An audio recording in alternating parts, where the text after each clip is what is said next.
காதில் வாங்க மாட்டேங்கிறான் சார் அப்படின்னு சொல்கிறது உண்டு. அது எப்படி காதில் வாங்கிக்காமல் இருக்க முடியும்? காதுங்கிறது எப்பவும் திறந்தே இருக்கக்கூடிய ஒன்று தானே. சில பேர் பேசிக்கிட்டே இருப்பாங்க, நாமும் கேட்டுக்கிட்டே தான் இருப்போம். அவர் என்ன சொன்னார் திருப்பி சொல்லு அப்படின்னு சொன்னால் சொல்ல தெரியாது. காது சரியாக கேட்டாலும் நாம் பேசுகிறத மற்றவங்க சரியாக கேட்குறாங்களா அப்படிங்கிறது சந்தேகம்தான். இந்த சந்தர்ப்பத்தில் ஒரு உண்மையை நாம் புரிஞ்சுக்கணும். அதாவது என்னென்னா, கேட்பதுங்கிறது வேற, கவனிக்கிறதுங்கிறது வேற. அதாவது கேட்கறதுன்னா அது ஹியரிங், கவனிக்கிறது அப்படின்னா அது லிசனிங். கேட்கறதுங்கிறது தன்னிச்சையாக நடக்கக்கூடிய ஒரு செயல். இப்போது ஒரு சாலையில் நடந்து போயிட்டுருக்குறோம், எவ்வளவோ சத்தம் நம்ம காதில் விழுந்துக்கிட்டு இருக்கு. கார் போகிற சத்தம் கேட்குது, பறவை ஒரு மரத்துலேருந்து கத்துது, அந்த சத்தம் கேட்குது. இப்படி நிறையா காதில் விழுந்துக்கிட்டு இருக்கு. ஆனால் கவனிக்கிறதுங்கிறது எப்படின்னா, நம்ம முழு மனசை செலுத்தி உன்னிப்பாக கேட்கறது. எத்தனையோ சத்தத்துக்கு நடுவில் தன்னுடைய குழந்தை அழற சத்தத்தை தாய் தெரிஞ்சிக்க முடியுது இல்லையா, அது மாதிரி. விவரம் தெரிஞ்சவங்கலாம் என்ன சொல்கிறாங்கன்னா, கவனித்தல் அதாவது லிசனிங் அப்படிங்கிற செயலில் 3 அம்சங்கள் இருக்கிறதாக சொல்கிறாங்க. அது என்ன 3 அம்சங்கள் அப்படின்னா, முதல்ல காதால் கேட்கறது, இது முதல் அம்சம். ரெண்டாவது என்னென்னா கேட்டதை புரிஞ்சுக்கிறது. மூணாவது என்னென்னா என்ன புரிஞ்சுக்கிட்டோங்கிறத தெரிவிக்கிறது, ஃபீட்பேக் அப்படின்னு சொல்கிற மாதிரி. ஒரு ஆசிரியர் வகுப்பில் பாடம் நடத்திக்கிட்டு இருக்கிறார். வெறுமனே கேட்குற குழந்தை ஒரு காதால் வாங்கி இன்னொரு காதால் விட்டுடும். அதாவது கேட்குற குழந்தை அப்படி செய்யும். ஆனால் கவனிக்கிற குழந்தை கேட்டதை புரிஞ்சுக்கும். என்ன புரிஞ்சுக்கிட்டேன்னு கேட்டால் பதில் சொல்லும். இதுதான் கேட்கறதுக்கும் கவனிக்கிறதுக்கும் உள்ள வித்தியாசம். ஒரு புள்ளி விவர கணக்கு என்ன சொல்லுது தெரியுமா? ஒரு மனிதன் எழுதுறது மூலமாக 6% அறிவை பெருக்கிக்கிறானா, எழுதுறது மூலமாக. படிக்கிறது மூலமாக 19% அறிவை பெருக்கிக்கிறானா. பேசுறது மூலமாக 30% அறிவை பெருக்கி கொள்ளுகிறான் அப்படின்னு சொல்கிறாங்க. ஆனால் பாருங்கள், கவனிக்கிறது மூலமாக 45% அறிவை பெருக்கிக் கொள்ளுகிறான் அப்படிங்கிறது புள்ளி விவரம். அதனால் கற்றலின் கேட்டல் நன்று அப்படின்னு சொல்கிறாங்க இல்லையா, அது இதுதான். அதனால் கவனிக்கிறது மூலமாக அதிக அறிவை நாம் பெருக்கிக் கொள்ள முடியும். கேள்வி ஞானம்தான் ரொம்ப சிறந்தது அப்படிங்கிறார் வள்ளுவர். அதாவது கவனித்து கேட்கணும், அதுதான் முக்கியம். இப்போ மற்றவங்க சொல்கிறத நல்லா கவனிக்க முடியாதபடிக்கு நாமே சில தடைகளை ஏற்படுத்திக்கிறோம், அல்லது நம்ம அறியாமலே அப்படி ஒரு தடை உண்டாயிடுது. அந்த தடைகளை தாண்டணும் அல்லது தகர்த்து எறியணும் அப்படிங்கிறது பெரியவர்கள் சொல்லுகிற யோசனை. அது என்ன தடைகள் அப்படின்னா, நமக்கு தெரியாத இவர் என்ன சொல்லிட போகிறார் அப்படிங்கிற நினப்பு, இது ஒரு தடை. சொல்லி முடிக்கிறதுக்கு முன்னாடியே குறுக்க பேசுறது, மனசை அங்கேயும் இங்கேயும் அலையிறது, இதெல்லாம் தான் தடைகள். ஆசிரியர் பாடம் நடத்துகிறார் அப்படின்னா மாணவர்கள் அக்கறையாக கவனிக்கணும், அப்போ தான் பரீட்சையில் பாஸ் ஆக முடியும். வீட்டுக்குள்ள கணவன் சொல்கிறத மனைவி கவனித்து கேட்கணும், மனைவி சொல்கிறத கணவன் கவனித்து கேட்கணும், இல்லைன்னா குழப்பமாயிடும். ஒரு அம்மா கோயிலுக்கு போனாங்க, சேலையில் ஒரு முடிச்சு போட்டிருந்தாங்க. எதுக்கு சேலையில் முடிச்சு போட்டு வச்சுருக்குறீங்க அப்படின்னு கேட்டாங்க. எங்கள் வீட்டுக்காரர் ஒரு கடிதத்தை மறக்காமல் தபால் போட்டியில் போட்டுடணும்னு சொன்னார், ஞாபகத்துக்காக முடிச்சு போட்டு வச்சுருக்கிறேன் அப்படின்னாங்க. கடிதத்தை பெட்டியில் போட்டுவிட்டீங்களா அப்படின்னு கேட்டாங்க. அது எப்படிங்க முடியும், அவர் கடிதத்தை என்கிட்ட கொடுக்க மறந்துட்டாரே அப்படின்னாங்களாம். அதனால் மறக்கப்படாதுன்னு நினச்சிக்கிட்டே மறந்து விடுறது, இப்படி ஒரு வாழ்க்கை. அதனால் வாழ்க்கையில் நமக்கு இருக்கிறது செவிச்செல்வம் ரொம்ப முக்கியமானது. நிறைய கேட்கணும், சொல்கிறத விட கேட்கணும், கேட்கறத விட முக்கியம் கவனிக்கிறது. அப்படி கவனிக்கிறது மூலமாக நம்முடைய வாழ்க்கையில் வெற்றி பெறணும். அங்கே நபிகள் நாயகம் உட்கார்ந்துருக்கிறார். அந்த சமயம் அம்மா அங்கே வர்றாங்க. அவங்க கையில் திராட்சை பழ கொத்து, அதை கொண்டுக்கிட்டு நபிகள் கிட்ட கொடுக்குறாங்க. சாப்பிடுங்க அப்படின்னு சொல்லி ரொம்ப அன்பாக வேண்டிக்கிறாங்க. நபிகள் நாயகமும் ரொம்ப பிரியமாக அதை வாங்கிக்கிட்டார்.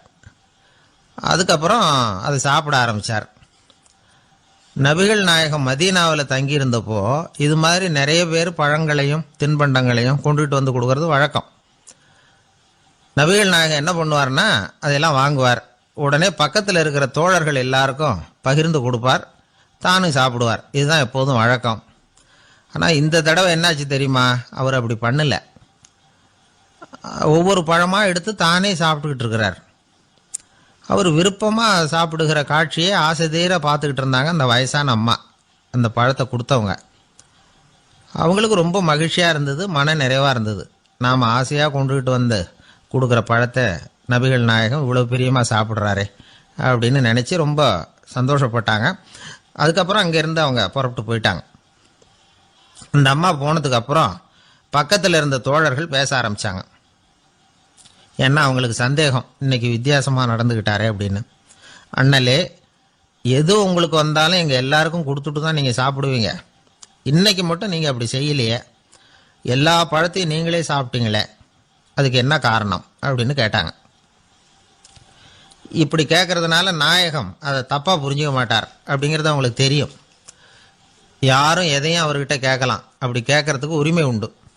இந்த ஜனநாயக முறைகளுக்கு அவர்கள் கொடுத்த மரியாதை இது. தோழர்களின் கேள்விக்கு நபிகள் பதில் சொல்ல ஆரம்பித்தார். நண்பர்களே, அந்த அம்மா ரொம்ப பிரியமாக அந்த பழங்களை என்கிட்ட கொண்டுகிட்டு வந்து கொடுத்தாங்க. முதல்ல ஒரு பழத்தை எடுத்து வாயில் போட்டு பார்த்தேன். அது ரொம்ப புளிப்பாக இருந்தது, சாப்பிட்றது ரொம்ப கஷ்டம். உங்ககிட்ட யாருக்காவது அதை கொடுத்துருந்தா அதில் வாயில் போட்டதும் புளிப்பு தாங்காமல் முகம் சுழிச்சிருப்பீங்க. அதை அந்த அம்மா பார்த்துட்டாங்கன்னா வருத்தப்பட்டிருப்பாங்க. ஆசையாக கொண்டுகிட்டு வந்து நமக்கு கொடுத்துருக்குறாங்க. அவங்க அன்பான மனசை நோகடிக்கிறதுக்கு நான் விருப்பப்படலை. அதனால் முகம் சுளிக்காமல் சாப்பிட்ணுமேங்கிறதுக்காகத்தான் அந்த பழங்கள் பூராவே நானே சாப்பிட்டுட்டேன் அப்படின்னு புன்முறுவலோட பதில் சொன்னாராம் நபிகள் நாயகம். இன்னொருத்தர் மனசு புண்படக்கூடாதுங்கிறதுக்காக புளிப்பையும் இனிப்பாக ஏற்றுக்கொள்ளுகிற பண்பாடு இருக்குது பாருங்கள், அது ஒரு பெரிய நாகரிகம். அது எல்லாருக்கும் சுலபமாக வந்துடாது. நல்லா இருக்கிற பழத்தையே என்ன இவ்வளவு மோசமாக இருக்கேன்னு சொல்லுகிறவர்கள் தான் நம்மக்கிட்ட அதிகம். இந்த காலத்தில் இல்வாழ்க்கையில் இந்த நாகரிகத்தை சில பேர் கடைபிடிக்கிறது உண்டு. நல்லா இருக்க இல்லையோ முகம் சுளிக்காமல் சாப்பிட்ருவாங்க. ஏன்னு கேட்டால், எதுக்காக சார் வீண் வம்பு, ஏதோ நமக்குன்னு கொடுத்து வச்சது அவ்வளவுதான் அப்படின்னு நினச்சிக்கிட்டு போக வேண்டியது தானே அப்படிம்பாங்க. இவங்கெல்லாம் கூட ஒரு விதத்தில் பண்பாடு தெரிஞ்சவர்கள் தான். இப்போ ஒரு ஆள் ஊரெலாம் சுற்றி விட்டு கடைசியில் அழுத்து போய் ஒரு ஹோட்டலுக்குள்ளே நுழைஞ்சானான். ரொம்ப களைப்பாக இருந்தது அவனுக்கு. அதனால் ரொம்ப களைப்படைஞ்சு போய் ஒரு நாற்காலியில் போய் உட்காந்துருக்கிறான். இவனை பார்த்ததும் சர்வர் ஓடி வந்தார். சார் உங்களுக்கு என்ன வேணும்னு கேட்டார். எனக்கு தேவை 2 தோசையும் கொஞ்சம் அன்பான வார்த்தைகளும் அப்படின்னா. சர்வர் உள்ளே போனார், 2 தோசையை கொண்டாந்து வச்சார்.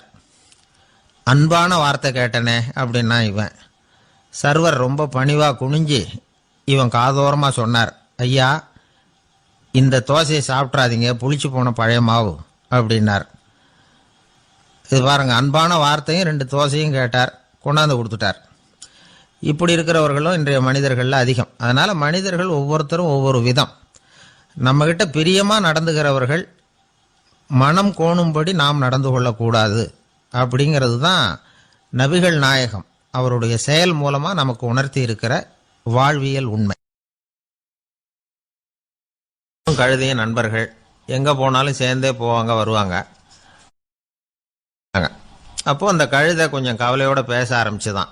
அதோ பாரு, அங்கே ஒரு புதர் தெரியுது இல்லையா, இந்த புதருக்குள்ளே ஒரு சிங்கம் இருக்குது.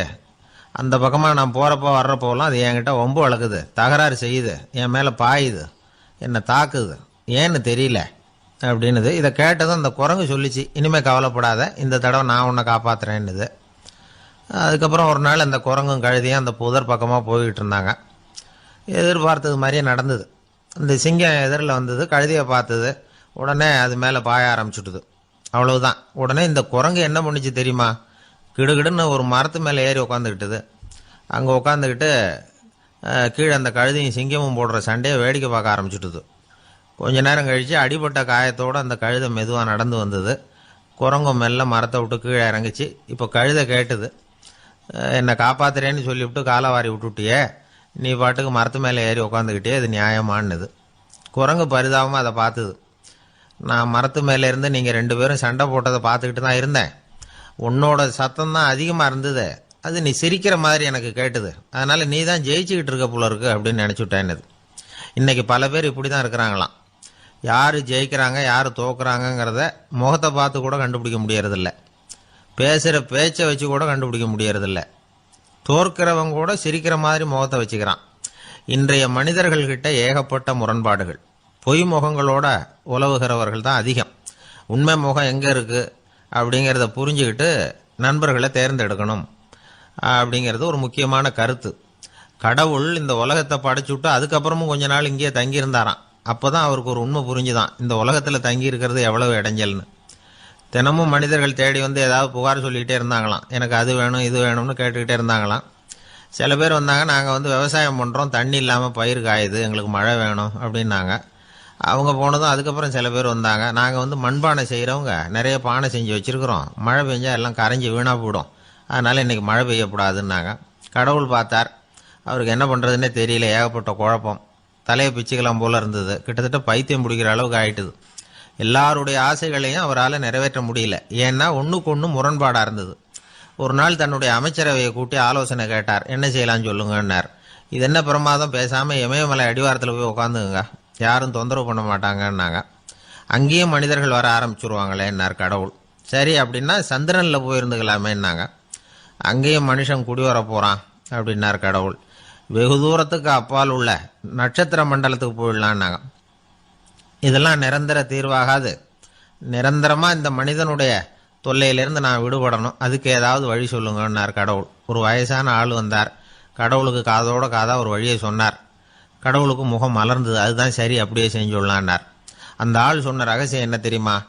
மனிதனால் அடைய முடியாத ஒரு இடம் இருக்குது, அது வேற எங்கேயும் இல்லை, அவனுக்கு உள்ளே இருக்குது, அங்கே போய் மறைஞ்சுங்க, அதுக்கப்புறம் மனிதர்களால் உங்களுக்கு தொந்தரவு இருக்காதுன்னார். மனிதன் நினைக்காத இடம் அதுதான். அதாவது உள்ளுக்குள்ளே இருக்கிற உண்மையை புரிஞ்சிக்காம வெளியில் எங்கேயோ அது இருக்கிறதாக நினச்சி வரட்டிக்கிட்டு அலையிறான் மனுஷன். உள்ளே இருக்கிற உண்மை புரிஞ்சா நாம் தன்னம்பிக்கையோட தலை நிமிர்ந்து வாழலாம். வேடிக்கையாக ஒரு கதை சொல்லுவாங்க. இதை பாருங்கள், நம்ம பையன் எங்கே பணம் வச்சாலும் எடுத்து விடுறான், என்ன பண்ணுறதுன்னாங்க அம்மா. அப்பா கொஞ்சம் நேரம் யோசனை பண்ணார். அதுக்கப்புறம் சொன்னார், அவன் கண்ணில் படாத இடமா நம்ம வீட்டில் இருக்கிறது ஒரே இடம் தான், அங்கே பணத்தை வை திருட்டு போகாதுன்னார். அது எந்த இடம்னு கேட்டாங்க. அதுதான் அவன் பாட புஸ்தகம், அதில் வச்சிரு, அவன் தொடவே மாட்டான், பாட புத்தகத்தை தொடாமல் பரீட்சையில் வெற்றி பெற முடியாது அப்படிங்கிறத புரிஞ்சுக்கணும். உள்ளே இருக்கிற உண்மையை தொடாமல் வாழ்க்கையில் வெற்றி பெற முடியாது. அதனால் உண்மையை புரிஞ்சுக்கிட்டா வாழ்க்கையில் வெற்றி நிச்சயம். அவனுக்கு வயசாயிட்டுது. இந்த கவலை பயம் எல்லாமும் அதிகமாயிட்டுது. மரண பயம், ராத்திரியில் சரியாக தூங்க முடியல, இப்படி ஆயிட்டுது நிலைமை. அந்த அரசன் ஏற்கனவே எப்படின்னா போர்க்களங்களில் எத்தனையோ பேரை ஓட ஓட விரட்டி இருக்கிறான். இருந்தாலும் இப்போ அந்த துணிச்சல்லாம் எங்கேயோ போயிட்டுது. பேசாமல் படுத்துருக்கிறான். அப்படியே படுத்தாலும் தான் தூக்கம் வர மாட்டேங்குது. என்ன பண்ணலாம்னு யோசித்தான் இந்த மன்னன். உடனே எல்லா அமைச்சர்களையும் கூப்பிட்டான். எனக்கு நிம்மதி இல்லை, எதை நினச்சாலும் பயமாக இருக்குது, எனக்கு ஒரு ஆலோசனை சொல்லுங்க அப்படின்னா. என்ன ஆலோசனை வேணும் அப்படின்னு சொல்லி கேட்டாங்க. எனக்கு ஒரு நெருக்கடியான சந்தர்ப்பம் ஏற்பட்டு போச்சுன்னு வச்சுக்கோங்க. அந்த நேரத்தில் நீங்கள் யாருமே என் பக்கத்தில் இல்லை ஆலோசனை சொல்கிறதுக்கு அப்படின்னா, அந்த சமயத்தில் எனக்கு உபயோகப்படுற மாதிரி ஒரு வாசகம், பொன்மொழி ஏதாவது சொல்லுங்கள். அதை நான் என்னுடைய வைர மோதிரத்துக்கு அடியில் பதிச்சு வச்சுக்கிறேன் அப்படின்னார். தேவைப்படுறப்போ உதவும் அப்படிங்கிறதுனால. அவர் போட்டிருந்த மோதிரமும் அதுக்கு தகுந்த மாதிரியே திறந்து மூடுறது மாதிரி அமைஞ்சிருந்தது. ஏதாவது வாசகம் எழுதுனா உள்ற வச்சுக்கலாம், அதுக்கான வசதி அதில் இருந்தது. அமைச்சர்கள்லாம் யோசனை பண்ணாங்க, இது மாதிரி ராஜா கேட்குறாரு, என்ன வாசகம் அதாவது பொன்மொழி சொல்லலாம் அப்படின்னு எல்லாரும் யோசனை பண்ணாங்க. ஒருத்தருக்குமே சரியாக தோணலை, ஒரே குழப்பமாக இருந்தது. ஏன்னா நெருக்கடியான சமயத்தில் உபயோகப்படுறது மாதிரி ஒரு பொன்மொழி வேணும்னு சொல்லியிருக்கிறார். அப்படி இப்படி யோசித்து பார்த்தா ஒன்றுமே தோணலை. எல்லாரும் குழம்பிக்கிட்டு இருந்த நேரத்தில் ஒரு பெரியவர் அந்த பக்கமாக வந்தார். அவர் சொன்னார், நான் வேணும்னா அதுக்கு பொருத்தமாக ஒரு வாக்கியம் சொல்கிறேன், ஆனால் ஒரு நிபந்தனை, அதை யாரும் ரொம்ப ஆர்வம் காரணமாக அவசரப்பட்டு படிச்சிடக்கூடாது. அதை ரகசியமாக அந்த மோதிரத்துக்குள்ளே எழுதி வச்சுக்கணும். எப்போவாவது இக்கட்டில் மாட்டிக்கிற சமயத்தில் மட்டும் வேற வழியே இல்லை அப்படிங்கிற நிலைமையில மட்டும்தான் அதை திறந்து பார்க்கணும். அப்படி நீங்கள் இருக்கிறதா இருந்தால் நான் அதை சொல்கிறேன் அப்படின்னார் அந்த பெரியவர். சரின்னு ஒத்துக்கிட்டாங்க எல்லாரும். அதே மாதிரி அவர் ஒரு வாக்கியத்தை சொன்னார். அவர் சொன்ன வாக்கியத்தை ரகசியமாக மோதிரத்துக்குள்ளே பதிச்சு மூடியாச்சு. ராஜா அதை விரலில் மாட்டிக்கிட்டார். கொஞ்ச நாள் ஆச்சு. அந்த ராஜாவுக்கு ஒரு சோதனை வந்தது. என்ன சோதனைன்னா, அடுத்த நாட்டு மன்னன் படையெடுத்துக்கிட்டு வந்துட்டான். அவன் இவர்கிட்ட ஏற்கனவே தோற்று போனவன். ஒரு வெறியில் வந்திருக்கிறான். தோற்று போனவன் மறுபடியும் சண்டைக்கு வந்தால் எப்படி வருவானோ அப்படி வர்றான். ஒரு வெறியில் வந்தான், ஜெயிச்சுட்டான்.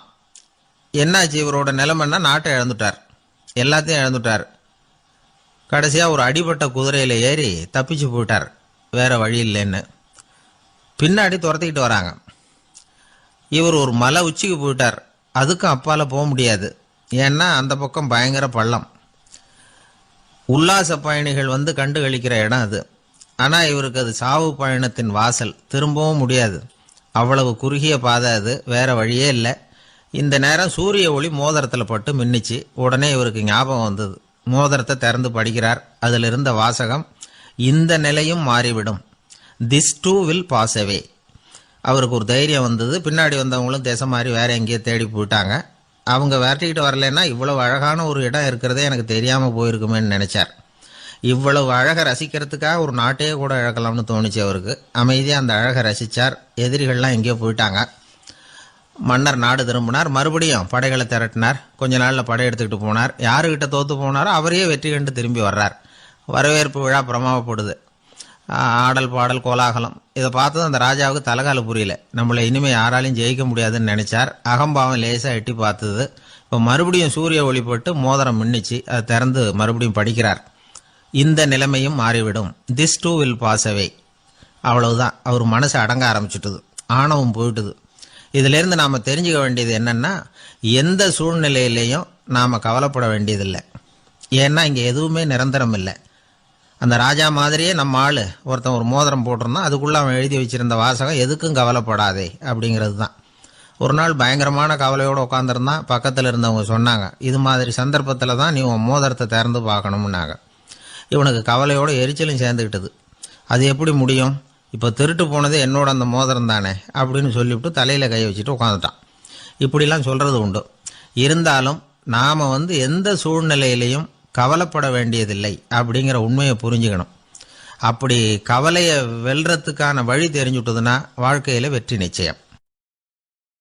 உங்கள் பையன் எப்படி சார் இருக்கான் அப்படின்னு விசாரித்தார் ஒருத்தர். அவன் என்ன சார், எதை சொன்னாலும் காதில் வாங்க மாட்டேங்கிறான், அவன் பாட்டுக்கு போகிறான் வர்றான் அப்படின்னு சொல்லி அழுத்துக்கிட்டார் அப்பா. பெரியவங்க சொல்கிறத சின்ன பிள்ளைங்க கேட்கறது இல்லைங்கிறது ஒரு குறை. பெரியவங்க சொல்கிறது சின்ன பிள்ளைங்க காதலையே விழறது இல்லைங்கிறது ஒரு குறை. இது கொஞ்சம் சீரியஸான விஷயம், கவனித்து பார்க்கணும். ஒரு குழந்தைக்கு காது சரியாக கேட்குதா இல்லையா அப்படிங்கிறத நாம தான் கவனித்து பார்த்து கண்டுபிடிக்கணும். அதுவாக நம்மக்கிட்ட தவழ்ந்து அப்பா எனக்கு காது கேட்கல, அழைச்சிட்டு போங்க டாக்டர்கிட்ட அப்படின்னுலாம் சொல்லிக்கிட்டு இருக்காது. அது சரி, ஒரு குழந்தைக்கு காது சரிவர கேட்குதா இல்லையா அப்படிங்கிறத முன்கூட்டியே நாம் தெரிஞ்சுக்கிறது எப்படி? அதுக்கு சில வழி இருக்குது. உங்கள் குழந்தைய கொஞ்சம் அப்படி கவனித்து பாருங்கள். அடிக்கடி ஜலதோஷம், காதில் அரிப்பு ஏற்படுதா, மூக்கு விரிவாகவும், அப்புறம் டான்சில், அடினாய்டு, சத அழற்சி, இது மாதிரி ஏதாவது இருக்கா, வாயிலிருந்து எச்சில் ஒழுகுதா, குழந்தை வாயினால் சுவாசிக்குதா, பற்கள் முன்னாடி தள்ளி வளருதா, இதெல்லாம் அதுக்கு அறிகுறி. அப்புறம் இந்த VBDF TH இப்படி இந்த ஒலிகள் சேர்ந்த வார்த்தைகளை குழந்தை சரியாக புரிஞ்சுக்காது. இப்போ உதாரணத்துக்கு பட்டுன்னு சொல்லு குழந்தை அப்படின்னீங்கன்னா அது கட்டுன்னு சொல்லும். அதாவது பட்டு சவுண்டை அதால் புரிஞ்சுக்க முடியல. அப்புறம் உங்கள் குழந்தை உங்களை உறக்க பேச சொல்கிறானா, அடிக்கடி கேள்வி கேட்குறானா, சாப்பிட்றப்போ கவனம் இல்லாமல் இருக்கானா, படிப்பில் போதுமான முன்னேற்றம் இல்லையா, வகுப்பில் சரியாக கவனிக்கிறது இல்லையா, இப்படிலாம் இருந்தால் ஆரம்பத்திலேயே டாக்டர்கிட்ட அழைச்சிட்டு போய் சிகிச்சையை ஆரம்பிச்சுடலாம், குணப்படுத்தி விடலாம். குழந்தைக்கு காது சரியாக கேட்கலன்னா நீங்கள் செய்ய வேண்டியது என்ன தெரியுமா? அவனுக்கு காது கேட்கலேங்கிறதுக்காக அவன் முன்னாடி சத்தம் போட்டு பேசக்கூடாது. மெதுவாக சீராக பேசணும். அவனை பார்த்து பேசணும். உங்கள் உதட்டு அசைவுகள் அவனுக்கு உதவும். அதை பார்த்தே புரிஞ்சுக்குவான். நீங்கள் வாயில் வெத்தலை பாக்கு போட்டுக்கிட்டோ புகை பிடிச்சிக்கிட்டோ பேசக்கூடாது. அப்படி பேசினா அவனால் அந்த உச்சரிப்பை சரியாக புரிஞ்சுக்க முடியாது. ஒரு வார்த்தையை சொல்கிறீங்க, அவனுக்கு புரியல அப்படின்னா அதே வார்த்தையை மறுபடியும் சொல்லணும். அவனுக்கு நீங்கள் முதல்ல சொன்ன வார்த்தை புரியலேன்னு நினச்சிக்கிட்டு மறுபடியும் திருப்பி சொல்கிறப்போ அதே அர்த்தம் வரக்கூடிய வேற வார்த்தையை சொல்லக்கூடாது. இப்படிலாம் நடந்துக்கிட்டா அவனுக்கு மன திடத்தை ஏற்படுத்த முடியும். இல்லைன்னா அவனுக்கு தாழ்வு மனப்பான்மை வந்துடும். குழந்தைக்கு காது கோளாறுன்னா ஆரம்பத்திலேயே டாக்டர்கிட்ட அழைச்சிட்டு போனால் போதும், குணப்படுத்தி விடலாம். அப்புறம் பார்த்துக்கலாமே அப்படின்னு அலட்சியமாக இருந்துட்டாதான் கஷ்டம். சில பேர் கோபத்தில் சின்ன பிள்ளைங்க காதை பிடிச்சி திருகிறது உண்டு. இது ரொம்ப தப்பு. காது கையோடு வந்துட்டா என்ன பண்ணுறது? ஒரு வேடிக்கை கதை. அது கதை தான், நிஜமாக நடந்ததில்லை. அது மாதிரி நடக்கவும் நடக்காது. ஒரு வேடிக்கைக்காக சொல்லப்படுற கதை. அதாவது ஒரு வீட்டில் அப்பா அம்மாவை பார்த்து சொல்லிகிட்டு இருக்கார், இதை பாரு, நாளைக்கு காலையில் என்னை சீக்கிரம் எழுப்பி விட்டுரு, நான் செங்கல்பட்டு வரைக்கும் போயிட்டு வர வேண்டியிருக்கு அப்படின்னாராம். இதை அவங்க பையன் காதில் வாங்கிட்டு இருக்கான். அப்பாவுக்கு சிரமம் வேண்டாமே அப்படின்னு நினச்சி அவனே காலையில் யாருக்கும் தெரியாமல் எழுந்திரிச்சு புறப்பட்டு செங்கல்பட்டு போட்டான். சாயந்தரமாக திரும்பி வந்தான். அப்பா பையனை காணாமல் அலமோதிக்கிட்டு இருக்கிறார். சாயந்தரமாக பையனை பார்த்ததும் எங்கடா போயிட்டு வந்தேன்னு கேட்டார் கோவமா. செங்கல்பட்டுக்கு போயிட்டு வந்தேப்பா, நீ வீணா அலைய வேண்டாமேன்னு அப்படின்னா. எதுக்குடா போனேன்னு அதட்டினார். அதான்ப்பா, நீ நேற்று அம்மா கிட்ட சொல்லிக்கிட்டு இருந்த, அதை காதில் வாங்கினேன், உனக்காக நான் போயிட்டு வந்தேன் அப்படின்னா. உடனே எந்த காதில் வாங்கினேன் அப்படின்னு சொல்லி காதை பிடிச்சி திருகினார். அந்த காது கையோடு வந்துட்டுது. இது நடந்து கொஞ்ச நாள் கழிச்சு அந்த அப்பாவும் பையனும் கடத்தெருவில் போயிட்டு இருக்கிறாங்க. எதிரில் ஒரு நாய் ஓடி வந்தது. அதுக்கு 2 காதும் இல்லை. என்ன இது, இந்த நாய்க்குட்டிக்கு 2 காதும் இல்லை அப்படின்னார் அப்பா. அதுக்கு பையன் சொல்கிறான், அப்பா அது 2 தடவை செங்கல்பட்டுக்கு போயிட்டு வந்துருவோம் அப்படின்னானா. ஒரே ஒரு ஊரில் ஒரு அம்மா இருந்தாங்க. அந்த அம்மாவுக்கு ஒரே ஒரு பிள்ளையாண்டான். அவனுக்கு ரொம்ப அக்கறையோடு கல்யாணம் பண்ணி வச்சாங்க. கல்யாணம் முடிஞ்சதும் மருமக பொண்ணு வீட்டுக்கு சேர்ந்தது. அப்பாடா, என் கடமை முடிஞ்சது, இனிமே அக்கடான்னு எங்கேயாவது ஒரு மூலையில் படுத்து கிடக்கலாம் அப்படின்னு நினச்சாங்க அந்த அம்மா. ஆனால் நினைக்கிறபடி எங்கே நடக்குது? அதுக்கப்புறம் தான் பிரச்சனையே ஆரம்பமாச்சு. மருமகள் குணம் சரியில்லை, ஒரு மாதிரி. அந்த பொண்ணு வீட்டுக்கு வந்ததுமே முதல் வேலையாக மாமியாரை பார்த்து, அதுதான் நான் வந்துட்டேன்ல, இனிமேல் உங்களுக்கு என்ன வேலைங்க, புறப்பட வேண்டியது தானே, காசி ராமேஸ்வரம்னு எங்கேயாவது போங்க அப்படின்னுட்டு தான். மாமியாரை பார்த்தாங்க, கொஞ்சம் யோசனை பண்ணாங்க. இந்த பாருமா, நீ இப்படி சொல்கிறதுக்கு முன்னாடியே வீட்டை விட்டு புறப்படணுங்கிற முடிவுக்கு நான் வந்துட்டேன். வீட்டை மட்டும் இல்லை, இந்த உலகத்தை விட்டே கூட போகிறதுக்கு தயாராக இருக்கிறேன். ஆனால் ஒரே ஒரு விஷயத்துக்காக என் உயிரை கையில் பிடிச்சிக்கிட்டு இருக்கிறேன் அப்படின்னாங்களாம். என்ன விஷயம்னு கேட்டது இந்த மருமக பொண்ணு. வேற ஒன்றும் இல்லை, என் பிள்ளைக்கு கல்யாணம் பண்ணி வச்சுட்டேன். ஒரு பேர புள்ள பிறந்து அதை என் கண்ணால் பார்த்துட்டேன்னா நான் எங்கே வேணும்னாலும் போகிறதுக்கு தயாராக இருக்கிறேன் அப்படின்னாங்களாம் அந்த மாமியார். மாமியார் இப்படி சொல்கிறதுலேயும் நியாயம் இருக்கிறதாக பட்டுது அந்த பொண்ணுக்கு. சரி, அப்படியே இருந்து பார்த்துட்டு போகலாம் அப்படின்னு அனுமதி கொடுத்தது. கொஞ்ச காலத்தில் ஒரு பேரன் பிறந்தான். அந்த அம்மாவும் பேரனை கண்ணால் பார்த்துட்டாங்க. சரி, பேரனை பார்த்தாச்சுல்ல, இனிமேல் புறப்பட வேண்டியது தானே அப்படின்னது மருமக பொண்ணு. மாமியார் பார்த்தாங்க, நீ சொல்கிறது சரிதாம்மா, அதில் ஒன்றும் தப்பு இல்லை. என்னோட பேரன் உங்களை அம்மா அப்பான்னு கூப்பிடுறதை என் காது குளிர கேட்டுட்டு போயிடுறேனே அப்படின்னாங்களாம்.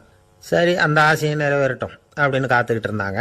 பேரன் வளர்ந்தான், நடந்தான், பள்ளிக்கூடம் போனால், பெரியவனானா. மருமக பொண்ணு மறுபடியும் மாமியாரை விரட்ட ஆரம்பிச்சுட்டுது, இன்னும் புறப்புள்ளையான்னு. இதை பாருமா, இது வரைக்கும் இருந்துட்டேன். பேரனோட கல்யாணத்தையும் கண்ணால் பார்த்தாதான் இந்த கட்டை வேகும் போல் இருக்குது அப்படின்னு சொல்லி ஒரு மாதிரியாக பேச ஆரம்பித்தாங்க. இதுவும் நியாயமான ஆசையாக தான் படுது அப்படின்னு அது யோசிச்சிருக்கு அந்த பொண்ணு. சரின்னு அதுக்கும் ஒத்துக்கிட்டது. உடனே பேரனுடைய கல்யாணமும் முடிஞ்சது ஒரு வழியாக. இனிமே ஒரு நொடி கூட இங்கே இருக்கக்கூடாது, புறப்படுங்க அப்படின்னு மாமியாரை விரட்டிச்சான் அந்த பொண்ணு. இப்போ அந்த மாமியார் தன்னோட மருமகளை பார்த்து சொல்கிறாங்க, இதோ கிளம்பிட்டேம்மா, என் மூட்டை முடிச்செல்லாம் கட்டிக்கிட்டேன், புறப்பட்டுவிட்டேன். அப்படியே நீயும் உன் துணிமணிகளை மூட்டை கட்டிக்கிட்டு கிளம்பிடும், என்னோட சேர்ந்து 2 பேருமா சேர்ந்து போயிடலாம் அப்படின்னாங்களாம். அந்த பொண்ணு முழிக்குது. முழிக்காதே, உனக்கும் ஒரு மருமக வந்துட்டா, இனிமேல் நீயும் ஒரு மாமியார் தானே, உனக்கும் இனிமேல் இங்கே வேலை இல்லை, புறப்படு அப்படின்னாங்களாம். அப்போ தான் அந்த பொண்ணு சிந்திக்க ஆரம்பிச்சுதான், தன்னோட தவறு புரிஞ்சுதான். இந்த தகவலை கேட்டுக்கிட்டு இருக்கிற மருமகள்லாம் இதை பற்றி கொஞ்சம் யோசித்து பார்க்கணுங்கிறதுக்காகத்தான் இதை சொல்கிறோம் மாமியார்கள் சார்பாக. கொஞ்ச நாளைக்கு முன்னாடி ஒரு பொண்ணை பார்த்து பேசுகிற சந்தர்ப்பம் கிடைச்சிது ஒரு கல்யாண வீட்டில். அந்த பொண்ணு சொல்லிச்சு, சார் எனக்கு கல்யாணம் ஆகி 15 வருஷம் ஆகுது, நான் மாமியார்கிட்ட சண்டை போட்டதே இல்லை அப்படின்னு ரொம்ப அடக்கமாக சொல்லிச்சு. அது எப்படிம்மா சாத்தியமாச்சுன்னு கேட்டோம். எனக்கு கல்யாணம் ஆகி 15 வருஷம்தான் ஆச்சு, ஆனால் என் மாமியார் செத்து போய் 20 வருஷத்துக்கு மேலே ஆயிட்டுது அப்படின்னுது. லோகமானிய பாலகங்காதர திலகர் இருந்தார்ல, அவருக்கு 15 வயசுலேயே கல்யாணம் நடந்துதான். மனைவி பேர் தபிபாய். ரொம்ப பெரிய குடும்பத்து பொண்ணு, நல்ல குணம். அவங்க குடும்பம் நடத்திக்கிட்டு இருக்கிறாங்க. அந்த காலத்தில் திருடர்கள் பயம் அதிகம். இந்த காலத்தில் மட்டும் என்னன்னு கேட்குறீங்களா? நீங்கள் கேட்குறது நியாயம்தான். இருந்தாலும் இந்த காலத்து திருடனுக்கும் அந்த காலத்து திருடனுக்கும் ஒரு முக்கியமான வித்தியாசம் உண்டு. அதாவது அந்த காலத்து திருடன்லாம் நியாயம் அநியாயம் பார்க்கறது உண்டு, இந்த காலத்தில் அப்படி பார்க்கறது இல்லை. அந்த காலத்தில் திருட வர்றவங்கள்ட்ட கூட ஒரு தார்மீக உணர்வு உண்டாம். அதாவது அப்போ உள்ள கொள்ளைக்காரங்க எதை களவாடினாலும் சரி, அரிசியை மட்டும் களவாடுறது இல்லையா, அப்படி ஒரு கொள்கை. அதனால பாருங்க, அந்த காலத்து பெண்கள் நகை நட்டுகளை பத்திரமா வைக்கணும்னா பெட்டியில் வைக்கிறது இல்லை, அரிசி பானையில் போட்டு வச்சு விடுறது. இப்போல்லாம் பேங்க்கில் சேஃப்டி லாக்கர்னு இருக்குல்ல, அது மாதிரி அந்த காலத்தில் சேஃப்டி லாக்கருங்கிறது அரிசி பானை. இந்த வளையல், மூக்குத்தி, தோடு இப்படி எதுவாக இருந்தாலும் அதில் போட்டு பத்திரமா வச்சுருவாங்க. திருடன் அரிசி பானை பக்கம் போகிறதில்ல. ஏன்னா சாப்பிட்ற விஷயத்தில் கை வைக்கக்கூடாது, அது பாவம் அப்படின்னு அவன் நினைக்கிறான். திலகரோட மனைவி தபிபாயும் அதே மாதிரி தன்னுடைய ஆபரணங்களை ஒரு அரிசி பானைக்குள்ளே போட்டு மூடி வச்சுருந்தாங்களாம். இப்படி இருந்தப்போ ஒரு நாள் ஒரு பிச்சைக்கார பொண்ணு வீடு வீடாக பிச்சை கேட்டுக்கிட்டே வந்திருக்குது. திலகர் வீட்டுக்கும் தர்மம் போடுங்க தாயே அப்படின்னு தான் அந்த பொண்ணு. அந்த அம்மா தபிபாய் காதில் இது விழுந்திருக்கு. உடனே கை நிறைய அரிசி அள்ளிக்கிட்டு போட்டிருக்கு. பாத்திரத்தில் அரிசியை போட்டதுக்கு அப்புறம் தான் தெரியுது, பளிச்சுன்னு கண்ணில் படுது. அதாவது அந்த அம்மாவோட வைர மூக்குத்தி ஒன்று அரிசியோடு சேர்ந்து அந்த பிச்சைக்கார பொண்ணு பாத்திரத்தில் போய் விழுந்துட்டுது. இந்த அம்மாவுக்கு மனசுக்குள்ளே குழப்பம், என்ன இப்படி ஆயிட்டுதே, மூக்குத்தி போயிட்டுதே, பிச்சை பாத்திரத்திலேருந்து அதை எப்படி எடுக்கிறது அப்படின்னு தயக்கம். வாயை திறந்து அதை கேட்கறதுக்கும் கூச்சம். திண்ணையில் உட்காந்துருந்த திலகர் இவ்வளவையும் பார்த்துக்கிட்டு இருக்கிறார். மனைவியின் மனசுக்குள்ளே நடக்கிற மௌன போராட்டத்தை அவர் நல்லா புரிஞ்சுக்கிட்டாராம். மனைவியை பார்த்து சொன்னாராம், தபிபாய், இது தெய்வ சம்மதம், அவளுக்கு சேர வேண்டிய மூக்குத்தி அவகிட்ட போயிட்டுது, பிச்சை பாத்திரத்தில் விழுந்த மூக்குத்தியை எடுக்க வேணாம் அப்படின்னாராம். சரின்னு சொல்லிவிட்டு மேற்கொண்டு எதுவும் சொல்லாமல் அந்த அம்மா வீட்டுக்குள்ளே போயிட்டாங்களாம். இந்த காலத்துலலாம் அது மாதிரி நடக்குமா? வெறும் அரிசியை போட்டுட்டு விவகாரம் பண்ணிட்டு இருக்க மாட்டோமா? ஒரு பெரிய மனுஷன் வீட்டுக்கு ஒரு பிச்சைக்காரன் வந்தான். ஐயா, நாங்கள் பிச்சைக்காரங்கள்லாம் சேர்ந்து ஒரு சங்கம் வச்சுருக்குறோம், அதுக்கு நிதி சேர்க்குறோம், அதுக்கு ஒரு 100 ரூபா கொடுத்தீங்கன்னா எங்களுக்கு பெரிய உதவியாக இருக்கும் அப்படின்னானா. அதெல்லாம் ஒன்றும் கொடுக்க முடியாது போ அப்படின்னாரான் அவர். அப்படின்னா ஒரு 50 ரூபாயாவது கொடுங்களேன் அப்படின்ட்டுருக்கான். அதுவும் முடியாதுன்னு சொல்லிவிட்டார். 25 ரூபா அப்படின்ட்டுருக்கான். எதுவும் முடியாது அப்படின்னாரான். சரிங்க, இவ்வளவு பெரிய வீட்டுக்கு வெறுங்கையோடு திரும்புறது நல்லா இருக்காது, அதனால சும்மா ஒரு 1 ரூபா மட்டுமாவது கொடுங்க அப்படின்ட்டுருக்கான் அவன். ஒரு பைசா கூட என்கிட்ட கிடையாது அப்படின்னு விட்டாரான் இவர். அப்படின்னா நீங்கள் ஒரு காரியம் பண்ணுங்களேன் அப்படின்னானா அவன். என்ன செய்யணும் அப்படின்ட்டுருக்கார். எங்கள் சங்கத்தில் நீங்களும் ஒரு மெம்பராக சேர்ந்துருங்க அப்படின்னானா. காஞ்சிபுரத்தில் பல்லவராஜா ஒரு கோவில் கட்டினார், கைலாசநாதர் கோவில். அதுக்கு கும்பாபிஷேகம் பண்ணுறதுக்கு ஒரு நாள் குறிப்பிட்டு அதுக்கு வேண்டிய ஏற்பாடுகள்லாம் பண்ணினார். முதல் காரியமாக கடவுளை வேண்டிக்கிட்டார், நீங்கள் இந்த கும்பாபிஷேகத்துக்கு நேரில் கலந்துக்கணும்னார். கடவுள் அந்த ராஜா கனவுல வந்தார். நீ கும்பாபிஷேகம் வச்சிருக்கிற அதே நாளில் அதே நேரத்தில் எனக்கு இன்னொரு ஊரில் ஒரு கும்பாபிஷேகம் இருக்குது, அதுக்கு போக வேண்டியிருக்கு. அதாவது திருநின்ற ஊரில் என்னுடைய பக்தர் ஒருத்தர், அவரும் ஒரு கோயில் கட்டி கும்பாபிஷேகம் செய்கிறார், நான் அதுக்கு போக வேண்டியிருக்கு, அதனால் உன்னுடைய தேதியை நீ மாற்றி வச்சுக்கோ அப்படின்னார். கடவுள் தான் எங்கேயும் இருக்கிறவராச்சே, அவர் நினைச்சா 2 இடத்துலையும் இருந்து கோயில் கும்பாபிஷேகத்தை நடத்த முடியாதா? ஏன் அப்படி செய்யலை? அது ஒரு முக்கியமான காரணத்துக்காக தான். திருநின்ற ஊர்ல இருந்த பூசலாருங்கிற அந்த அடியாரின் பெருமையை இந்த உலகத்துக்கு எடுத்து காட்டணுங்கிறதுக்காகத்தான் கடவுள் அந்த ராஜா கிட்ட அப்படி சொன்னார். சரி, அந்த அடியார் அப்படி என்னதான் பெருசா கோயில் கட்டி விட்டார்? ராஜா கட்டின கோயிலை விட பெருசா? அவர் கட்டினது கருங்கல்லாலேயோ மண்ணாலேயோ மரத்தாலேயோ இல்லை. அவர் கட்டின கோயில் வேற மாதிரி. அது மனசால கட்டின கோயில், மனசுக்குள்ள இருக்கிற கோவில், மனக்கோவில். அந்த அடியார் தன்னோட மனசுக்குள்ள மாசக்கணக்கா ஒவ்வொரு கல்லா சேர்த்து கட்டின கோவில். இந்த விஷயம் ராஜாவுக்கு தெரியாது. அவர் என்ன நினைச்சுட்டாரு, அது நாம கட்டின கற்கோயிலை விட ரொம்ப பெருசா இருக்கும் போல இருக்கு அப்படின்னு நினைச்சுட்டாரு. சரி, அப்பேற்பட்ட அந்த கோயிலை தரிசனம் பண்ணிவிட்டு வருவோம் அப்படின்னு நினைச்சு ராஜா திருநின்ற ஊருக்கு போறார். அங்க போய் பார்த்தா கோயிலையும் காணும், ஒன்னையும் காணும். கடைசியில பூசலார் கட்டின மனக்கோவில் தான் அதுங்கிறத அவர் புரிஞ்சுக்கிறார். உடனே அந்த அடியாரின் காலில் விழுந்து வணங்குறார். அவரோ, இது மனசால முயன்ற கோவில், இதுக்கு இத்தனை பெருமையா அப்படின்னு ஆச்சரியப்படுறார். இதுல ஆச்சரியப்படுறதுக்கு ஒன்றும் இல்லை. ஆண்டவன் விரும்புறது அகபக்தியை தவிர புற தோற்றங்களே அல்ல. இதை நாம புரிஞ்சுக்கிட்டோம்னா நமக்குள்ள எந்த வேறுபாடுகளும் வர்றதுக்கு வழியே இல்லை. இன்னொரு ராஜா இருந்தார்.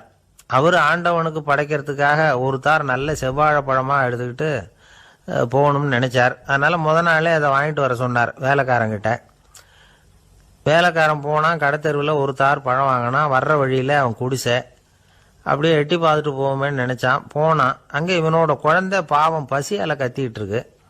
இவன் பார்த்தான், இவ்வளவு பெரிய தாரில் ஒரு 2 பழம் எடுத்தா தெரியவா போகுது அப்படின்னு நினைச்சு ஒரு 2 பழத்தை பிச்சு அந்த குழந்தைகிட்ட கொடுத்தான்.